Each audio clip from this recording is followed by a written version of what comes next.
யாக்கோபு தன்னுடைய தகப்பன் வீட்டுல இருந்து வெளியே வரும்பொழுது என்ன பண்றாரு? ஒண்ணுமே பண்ணல. அவர் என்ன பண்ணாருங்க?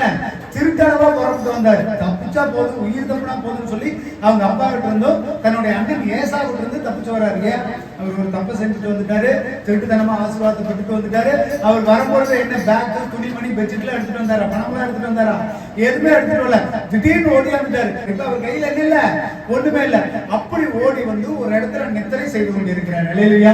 அந்த 12வது வசனத்துல இருந்து 16வது வசனம் வரைக்கும் பாத்தீங்கன்னா, அவர் தூங்கிட்டு இருக்கும்போது ஒரு சொப்பனத்தை பார்க்கிறார். அப்படி சொப்பனத்தை பார்க்கும்போது எப்படி இருக்குன்னா, வானத்துக்கும் பூமிக்கும் ஒரு ஏணி வைக்கப்பட்டிருக்கிறது.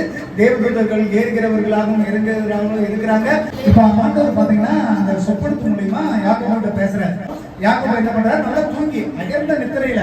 நிறைய நேரங்களில் நீங்க நினைக்கிறீங்க நம்ம தூங்கும் பொழுது நமக்கு ஒண்ணும் தெரியாது. ஆண்டவர் சொல்றாரு, தரிசனங்களாலும் சொப்பனங்களாலும் உங்களோட பேசுவேங்கிறாரு. அல்லேலூயா. உங்க வாழ்க்கையில அது கட்டாயம் நடக்கும். நீங்க கஷ்டப்பட்டு இருக்கிற நேரத்துல யாருமே தேடுறதுக்கு இல்லையே நீங்க நினைக்கிறாங்க, கர்த்தர் உங்க இருதயத்துல பேசுவார்.